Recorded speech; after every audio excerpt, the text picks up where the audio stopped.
much, and I look forward to your involvement. Thank you very much for your presentation. Thank you. The next speaker.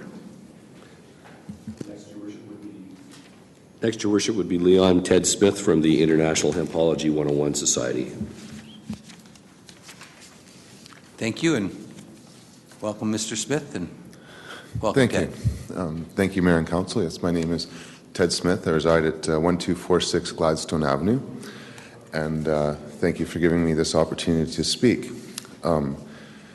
I'm having a newspaper distributed, the Cannabis Digest, which we've published for years, which will fill you in a lot more on what is happening. I stand before you today. It's actually quite interesting to be here after someone talking about the history of war. I would like to think that I'm at the end of the war on cannabis, maybe not the war on drugs, but as you may well know, cannabis is becoming legal around the rest of the world. Alaska is going to legalize it this summer as well, so it's happening very quickly. Unfortunately, in this country, the federal government isn't on stream with that, quite the opposite. As you well know, I founded the Victoria Cannabis Buyers Club here in Victoria. We've been selling medical marijuana for now over 18 years. But I'm not doing that anymore. As you may recall, last year, about 2 years ago almost now, I turned the group into a nonprofit society. I have actually with me here in the back Dieter McPherson, who's now the executive director and president. I have very little to do with it these days. Unfortunately, that's partly because my partner's very sick with cancer, and I'm more her caregiver now than I'm doing anything else. But I'm still publishing the newspaper and doing a lot of other work. There's a lot of changes happening. In particular, the federal government is changing their medical cannabis programs. At the end of this month, patients will no longer be able to grow their own medicine, and they'll be forced to buy it off of large-scale commercial producers. This is having a dramatic effect upon patients that are currently growing their own medicine.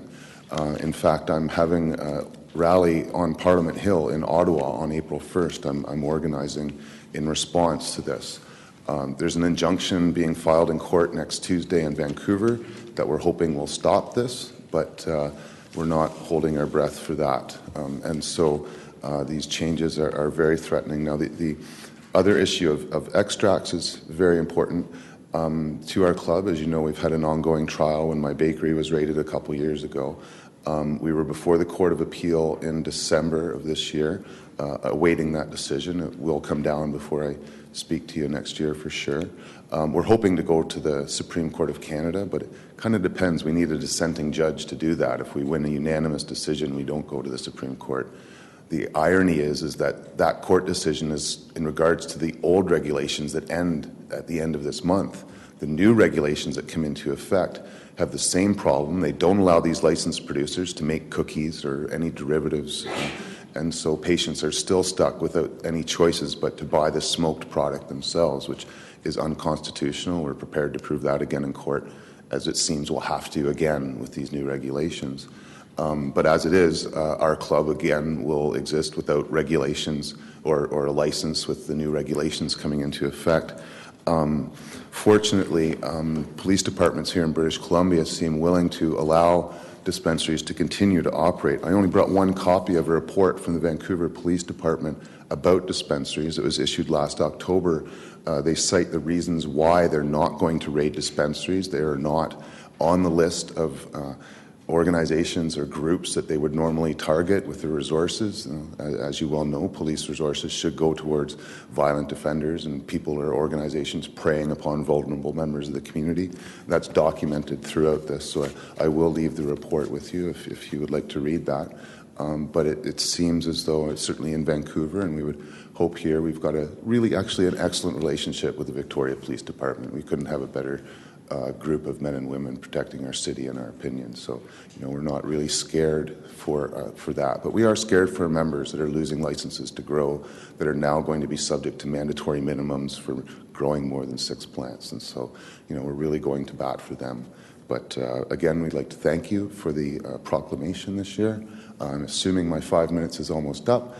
So I will mention that the next time you see me will be actually in the fall, because in a year and a half from now, I'm going to be resurrecting a youth center based a lot on the Inner City Youth Work Society that I actually know many of you in working with, and I'm in a year and a half away from resurrecting that. And so this fall, I'll be making a presentation to you about the Little City Youth Work Society that we're going to create.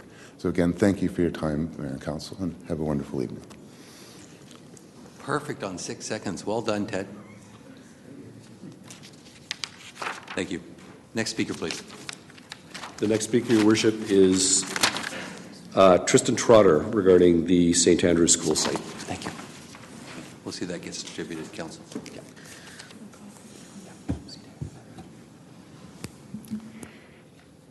I am here tonight speaking as a resident of Mason Street next to St. Andrew's School site.